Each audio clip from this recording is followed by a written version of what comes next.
She demanded every suitor wrestle her for her hand and took 100 horses from each loser. Another queen, a warrior with one eye, led her armies against the mighty Roman Empire and fought them to a standstill, even making the emperor agree to her terms. And then there was the pharaoh who wore a fake beard and men's clothes for over 2 decades, bringing unprecedented peace and prosperity to her land, while overseeing some of the most ambitious building projects the ancient world had ever seen.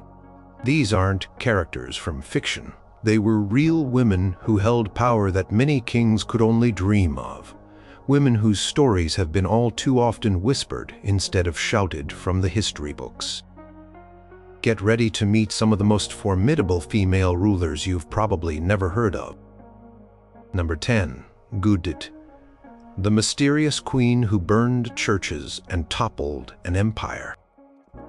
Imagine a powerful queen, wreathed in smoke and legend, who rides at the head of an army, topples a centuries-old dynasty, and burns down symbols of the established religion. This was Gudit, or Yodit, a figure who stormed through Ethiopian history around the 10th century, leaving a trail of destruction and mystery. Her exact origins are still debated by historians. Some stories say she was from a Jewish family, or perhaps a follower of traditional African religions. Others suggest she came from the south, from a region that had been subjugated by the ruling Aksumite kingdom. Whatever her background, her impact was explosive. The Aksumite Empire had been a major power in East Africa for centuries, known for its Christian faith, its tall obelisks, and its trade networks that stretched to Rome and India. But by Gudit's time, it was facing internal strife and possibly decline. Gudit, it seems, saw an opportunity. Leading a formidable force, she launched a devastating series of campaigns against Aksum. Chronicles from the period, though sometimes sparse and written long after the events, paint a picture of chaos. Churches, the pride of Aksumite Christianity, were reportedly razed to the ground. Monasteries were sacked and monuments were destroyed. She is said to have hunted down members of the Aksumite royal family, determined to wipe out the Solomonic dynasty that claimed descent from King Solomon and the Queen of Sheba. For around 40 years, Gudit is said to have ruled over the lands she conquered. The name Gudit itself can be translated as monster or terrifying, while another of her names, Esato in Amharic, means fire, a clear reference to her destructive methods. Think about the sheer force of will it must have taken to not only challenge, but also overthrow such an established power. She wasn't just a rebel. She became a ruler in her own right, fundamentally altering the course of Ethiopian history. The old Aksumite capital was abandoned, and the center of Christian Ethiopian power eventually shifted south. While much of her story is shrouded in the mists of time and colored by the perspectives of those who wrote about her, often her enemies, there's no denying the massive upheaval she caused. She was a queen who didn't just inherit a throne. She seized power and reshaped a kingdom through fire and force. Number 9. Amina, the warrior queen, who built walls and commanded 20,000 soldiers. Picture a queen, not in flowing silks on a distant throne, but on horseback, leading an army of 20,000 warriors into battle.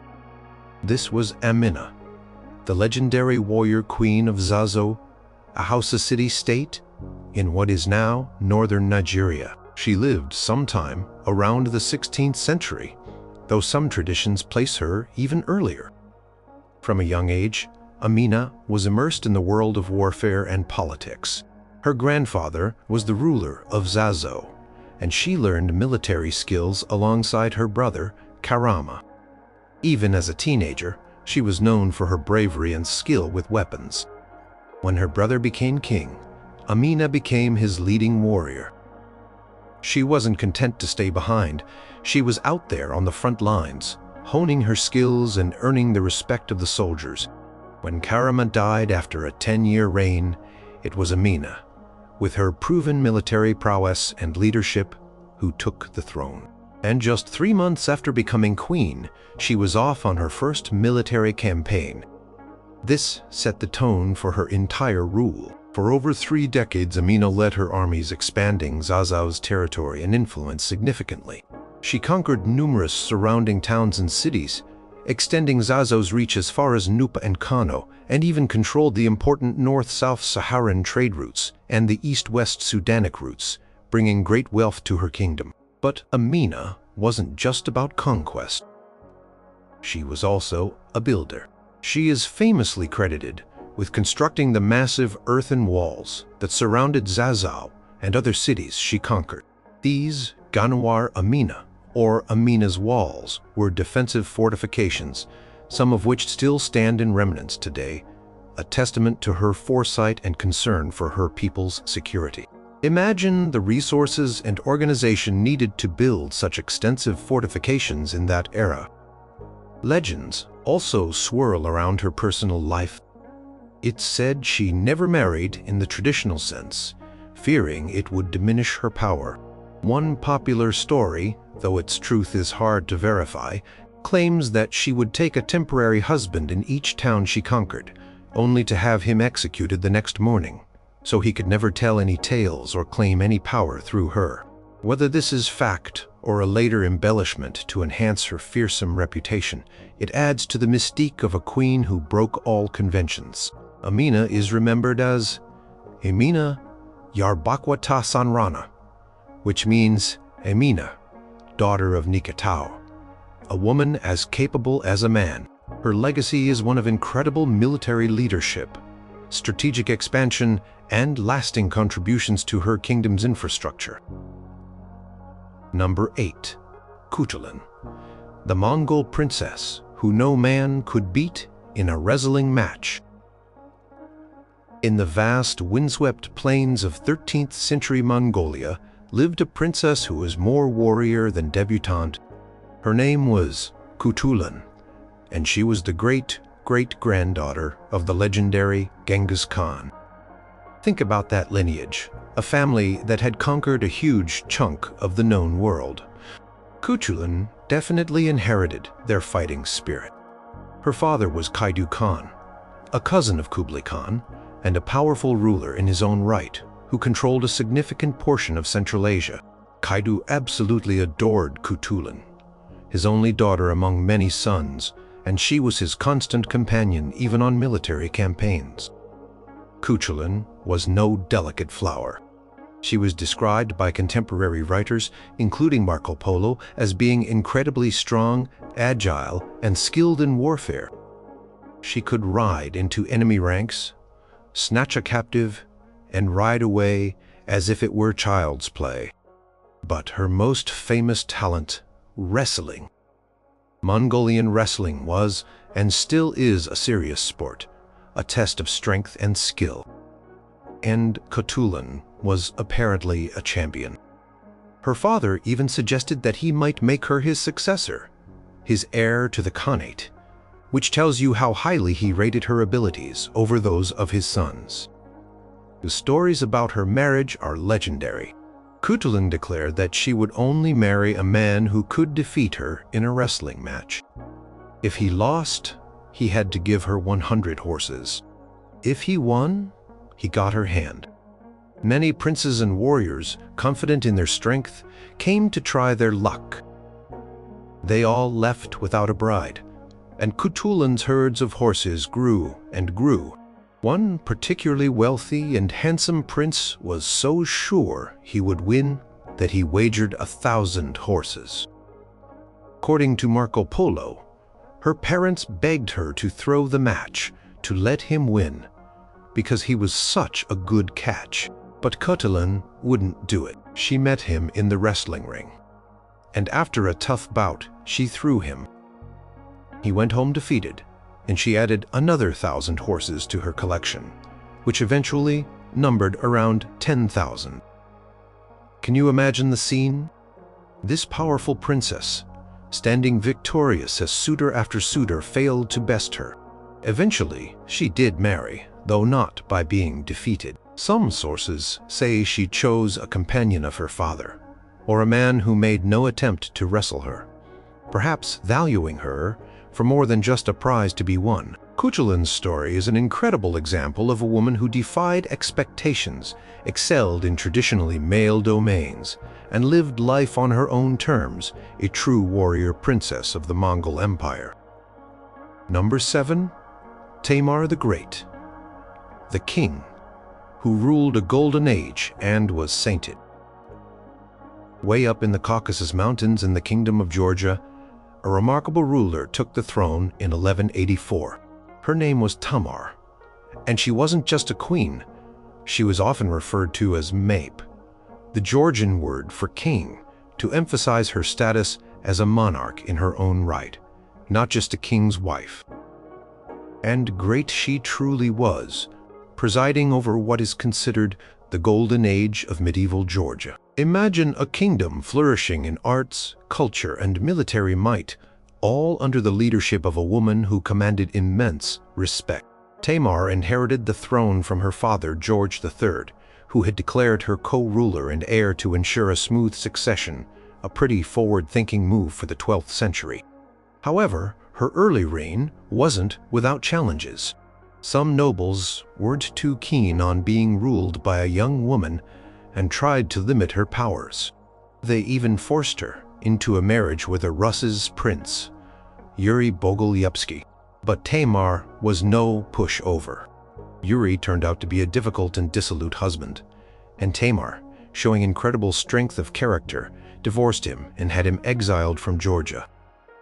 When Yuri, with support from disgruntled nobles, tried to stage a coup and reclaim power, Tamar personally rallied her loyal troops and decisively crushed the rebellion not once but twice. That certainly sent a message about who was in charge. With her authority firmly established, Tamar led Georgia to the peak of its power. Her armies were victorious in numerous battles against neighboring Seljuk Turkish rulers, expanding Georgia's influence across the Caucasus and into parts of modern-day Turkey, Armenia, Azerbaijan, and Iran. She didn't just expand territory. She also fostered a vibrant culture. Monasteries were built, literature flourished, including the famous Georgian epic poem, The Knight in the Panther's Skin, which was dedicated to her. And a unique Georgian Christian culture thrived. She was known for her piety, wisdom, and justice, which led to her being canonized as a saint by the Georgian Orthodox Church, where she is still revered as Holy Righteous King Tamar. Think about that. A female ruler so effective and respected that she was not only called king during her lifetime, but also elevated to sainthood after her death.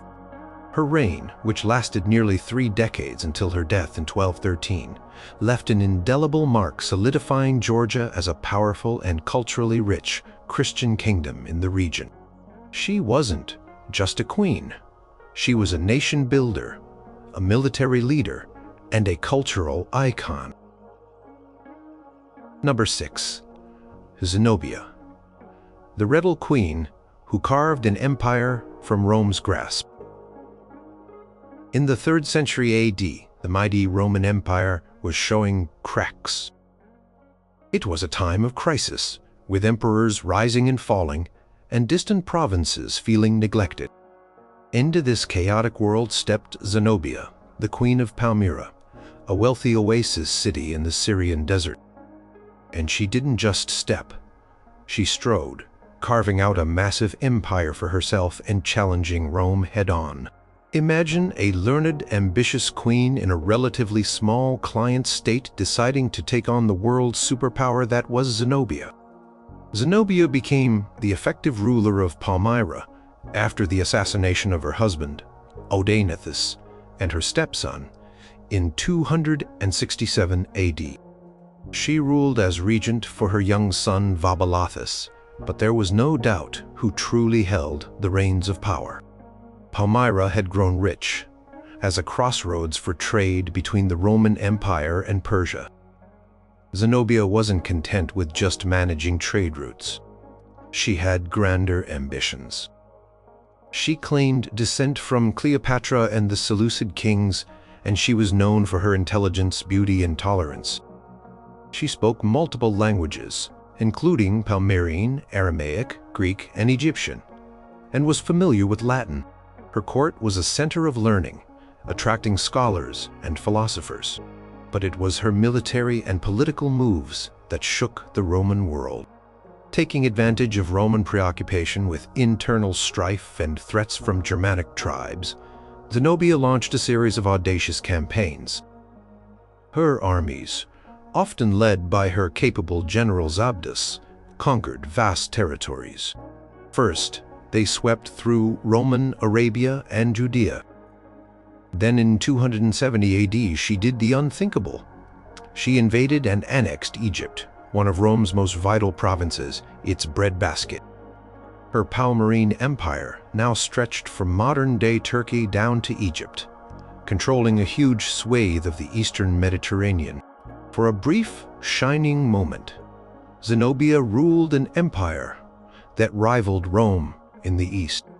She even started minting coins with her son's image, and eventually her own, sometimes without even including the Roman emperor, a clear declaration of sovereignty. Of course, Rome wasn't going to let this stand forever. Emperor Aurelian, a tough soldier, emperor, finally turned his attention eastward in 272 AD. After a series of hard-fought battles, Zenobia's forces were defeated. Palmyra itself was besieged and eventually fell. What happened to Zenobia is a bit of a historical puzzle. The most famous story is that she was captured and paraded through the streets of Rome in golden chains during Aurelian's triumph. Some accounts say she died shortly after, either from illness or by her own hand. Others suggest Aurelian, perhaps impressed by her spirit, spared her life, gave her a villa in Tivoli, and she lived out her days as a Roman matron, her children marrying into the Roman nobility. Whatever her ultimate fate, Zenobia's meteoric rise and her bold challenge to Roman supremacy made her a legend, a queen who dared to dream of an empire, and for a time made that dream a reality. Number 5. Tomyris, the Scythian queen who gave Cyrus the Great a very bloody drink. Imagine a fierce warrior queen from the wild steppes of Central Asia, facing off against one of the most famous conquerors in all of history. This was Tomyris, queen of the Massagetae, a nomadic Scythian people who roamed the lands east of the Caspian Sea in the 6th century BC. And the conqueror she faced? None other than Cyrus the Great, founder of the Achaemenid Persian Empire, a man who had already subdued vast kingdoms like Media, Lydia, and Babylonia. Cyrus, ever ambitious, set his sights on the Massagetae. According to the ancient Greek historian Herodotus, who is our main source for this story, Cyrus first tried a diplomatic approach. He sent envoys to Tomyris, proposing marriage. Tomyris, however, was no fool. She understood that Cyrus wasn't interested in her as a wife, but in her kingdom. She rejected his proposal, warning him to stay in his own lands. Cyrus, not one to be deterred, decided to invade. He began building a bridge across the Araxes River to move his massive army into Massagetae territory. Tomyris sent him a message: either fight on his side of the river or hers. Cyrus's advisors were split, but one. The Lydian king Croesus, whom Cyrus had previously defeated and then made an advisor, suggested a cunning and rather underhanded plan. Cyrus advanced into Massagetae land, set up a camp, and then, following Croesus's advice, left it lightly defended but stocked with a great feast and plenty of strong wine, something the Massagetae were not accustomed to. He then withdrew the bulk of his army. A detachment of the Massagetae, led by Tomyris's son Spargapizes, who was the commander of their army, stumbled upon the abandoned camp. They overwhelmed the small Persian force left behind and then indulged in the food and wine, quickly becoming drunk and incapacitated. Cyrus's forces returned, slaughtered many of them, and took Spartacus prisoner. When Spartacus sobered up and realized his disgrace, he begged Cyrus to release him from his bonds. Cyrus agreed, but as soon as he was free, Spartacus killed himself. When Tamar heard what had happened to her son and her army, through Persian trickery, she was consumed by grief and rage.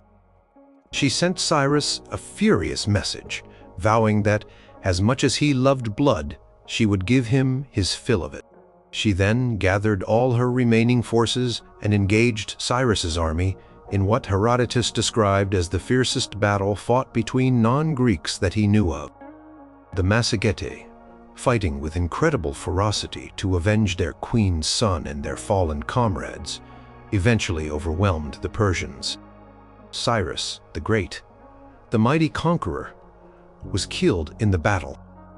True to her word, Tamar had Cyrus's body found. She then took a wineskin, filled it with human blood, and according to the story, plunged Cyrus's severed head into it, exclaiming, "Though I am alive and have defeated you in battle, you have destroyed me, taking my son by guile, but just as I threatened, I now give you your fill of blood." It's a gruesome and powerful image, a testament to a queen who defended her people and extracted a terrible revenge on one of history's most powerful kings. Number 4. Zenga Bond, the diplomat and warrior queen who fought off colonizers for decades. Think of a leader who for more than 30 years used every tool at her disposal: shrewd diplomacy, fierce warfare, strategic alliances, and sheer indomitable will to resist the encroachment of a powerful European colonial force. This was Nega Maimband, a 17th century queen of the Adongo and Matamba kingdoms in what is now Angola. She faced the rapidly expanding Portuguese Empire, which was hungry for slaves and territory in Africa. Zenga's life was a master class in resilience and strategic thinking. She first came to prominence as an envoy for her brother, the King of Dongo, at a peace conference with the Portuguese governor in Luanda in 1622. An famous story from this meeting perfectly illustrates her character. When she arrived, the Portuguese governor was seated in a chair, but only a floor mat was offered to Nega, an intentional slight meant to assert Portuguese dominance. Zenga, without missing a beat, ordered one of her female attendants to get down on her hands and knees, and then sat on her back as if she were a throne, meeting the governor at eye level. This act of defiance and quick thinking immediately established her as a force to be reckoned with. She negotiated a peace treaty, but the Portuguese didn't always honor their agreements. After her brother's death in 1624, some say by suicide, others that Zenga had a hand in it to clear her path to power, Zenga became queen. Portuguese, however, tried to replace her with a puppet ruler. This ignited decades of conflict. Zenga was not just a palace-bound monarch. She was a brilliant military strategist and often led her troops into battle herself, even well into her 60s. When pushed out of Dongo, she didn't give up. She conquered the nearby kingdom of Matamba, establishing it as her new power base. She was incredibly adaptable. She formed alliances with former enemies, including other African states and even the Dutch, who were rivals of the Portuguese. She learned to use European tactics and weapons against them. To bolster her forces and disrupt the Portuguese slave trade, she offered sanctuary to runaway slaves and African soldiers trained by the Portuguese. Zenga was also a complex figure when it came to presentation and power. At times, to assert her authority in a male-dominated world and among warriors, she adopted male titles and attire, and was said to have kept a harem of men dressed as women. She converted to Christianity, taking the name Dona Ana de Sousa when it suited her diplomatically, then sometimes reverted to or blended it with traditional Mbundu religious practices. Her entire reign was a balancing act, a constant struggle to maintain her people's independence against a relentless colonial power. She fought the Portuguese to a virtual standstill for decades, and by the time of her death in her early 80s in 1663, she had become a living legend, a symbol of resistance. Today, Zagimond is remembered as a national hero in Angola, an icon of African resistance to colonialism, and one of history's most cunning and persevering rulers. Number 3. Amina, the one-eyed warrior queen, who made Augustus Caesar blink. Imagine going toe-to-toe with the Roman Empire at the height of its power, when it was led by none other than Augustus Caesar, the first Roman emperor. Now, imagine not just fighting them, but fighting them so effectively that they agreed to a peace treaty on your terms. This was the achievement of Amina, a Kantake, or queen, of the kingdom of Kush in Nubia, modern-day Sudan, in the late 1st century BC. And she did it all, according to some accounts, with only one eye, having lost the other in battle, earning her a fearsome reputation. The Romans had just conquered Egypt in 30 BC, making it a Roman province. Suddenly, the mighty Roman Empire was Kush's new northern neighbor. Tensions soon flared. Around 27 BC, while the Roman governor of Egypt, Aelius Gallus, was away on a campaign in Arabia, Amina saw her chance. She led her Kushite forces in a daring raid north into Roman Egypt. Her armies attacked Roman forts and towns, including Syene, Aswan, Elephantine, and Philae.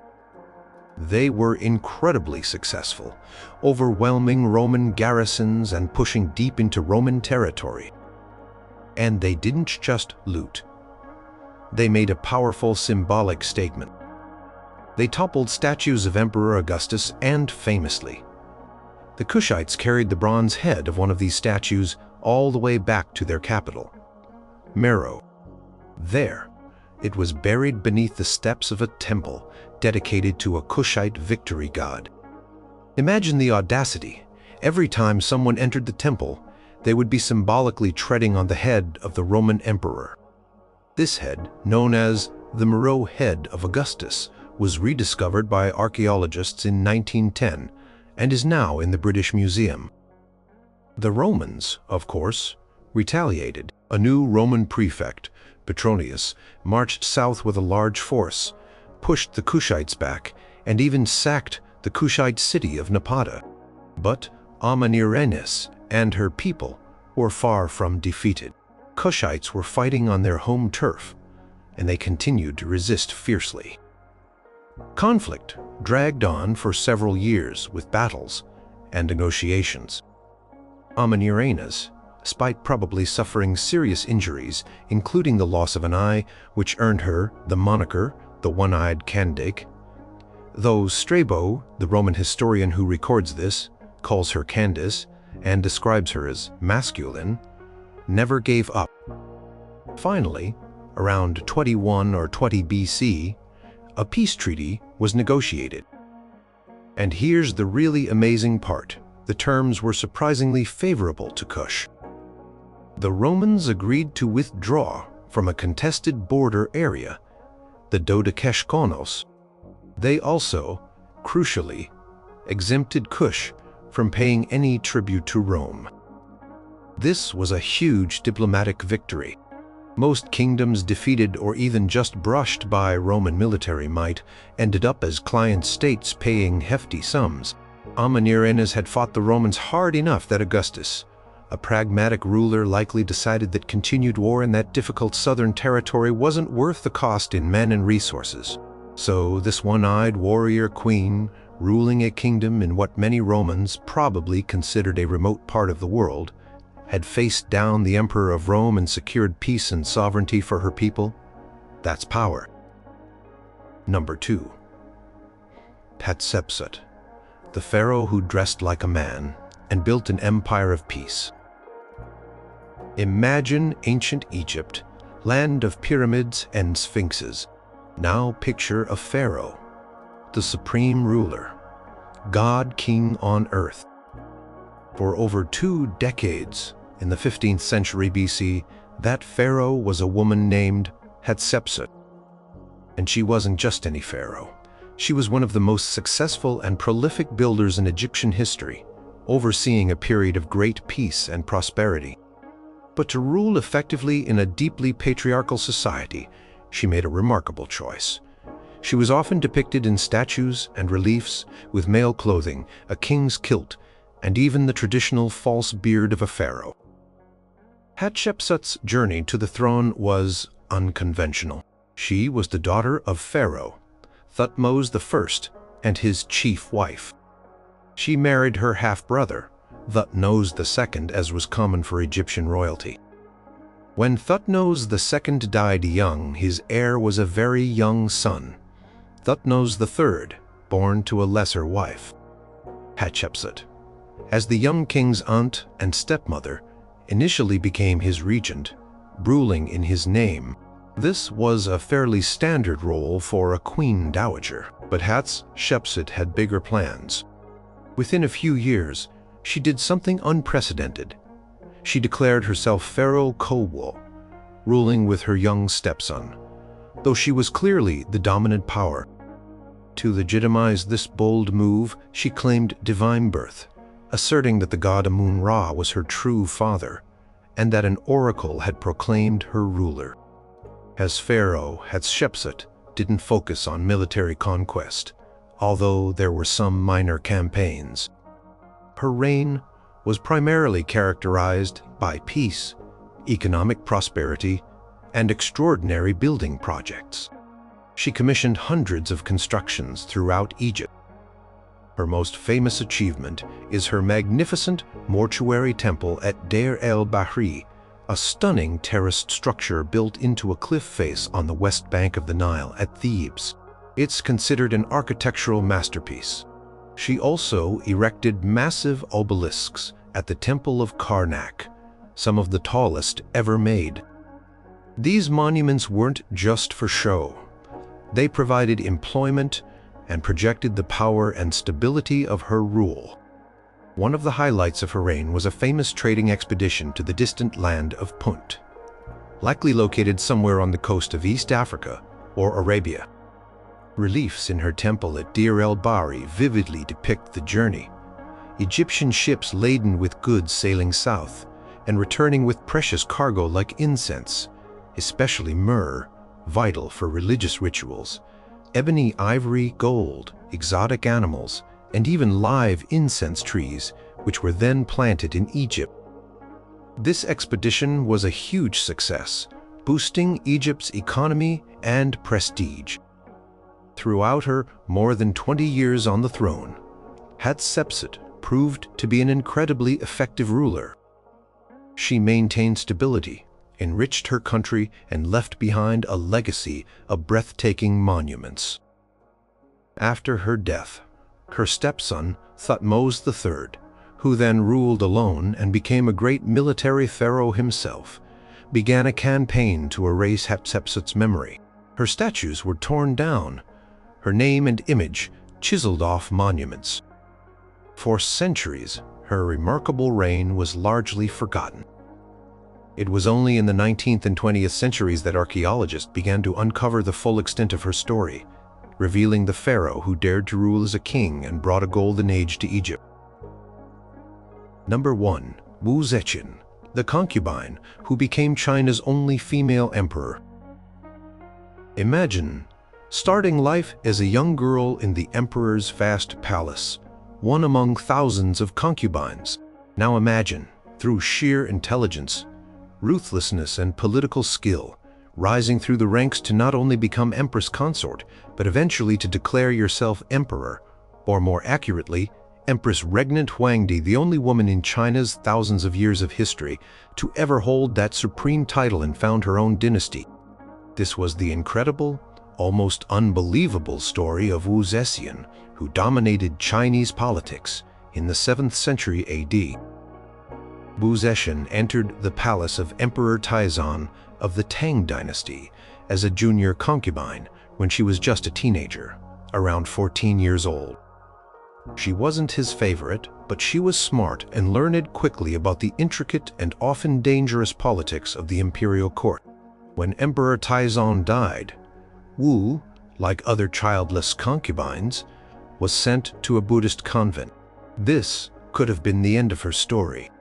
But Wu had already caught the eye of the crown prince, Li Zi, who became Emperor Gaozong. He was infatuated with her, and after a few years, he brought her back to the palace. This was a scandalous move, as she had been his father's concubine, but Wu Zetian was back, and she was determined to rise. She outmaneuvered her rivals in the harem, including the existing Empress Wang and the favored consort Zhao. Ancient historians, often writing with a Confucian bias against powerful women, accused Wu of extreme cruelty, including the notorious story that she smothered her own newborn daughter and framed Empress Wang for the crime. While the truth of this specific event is debated by modern historians, there's no doubt Wu Zetian was capable of being ruthless to eliminate her political opponents. By 655 AD, Empress Wang was deposed, and Wu Zetian was made empress consort. As Emperor Gaozong's health declined, Wu Zetian became increasingly involved in state affairs, proving to be an astute politician. She was effectively ruling China alongside him, and then through her sons after his death. For years, she ruled as Empress Dowager and Regent, consolidating her power, eliminating rivals, and placing loyal officials in key positions. She established a network of secret police to root out opposition, which created an atmosphere of fear, but also solidified her control. Then, in 690 AD, at the age of 67, Wu Zetian took the ultimate step. She declared herself Empress Regnant, founding her own dynasty, the Zhao dynasty, interrupting the Tang. She adopted the title Shengshen Huangdi, Holy and Divine Emperor. Think about the audacity and power required to do this in a deeply patriarchal Confucian society that believed women should not rule. During her reign as emperor, she made significant changes. She promoted Buddhism as a state religion, sometimes using it to legitimize her rule. She recruited talented officials based on merit rather than solely on aristocratic birth, expanding the civil service examination system. She oversaw military campaigns that expanded and secured China's borders. She also implemented agricultural reforms and kept taxes relatively low, which generally led to stability and prosperity for the common people. Wu Zetian ruled as emperor for 15 years, until she was forced to abdicate in 705 AD in her early 80s, shortly before her death.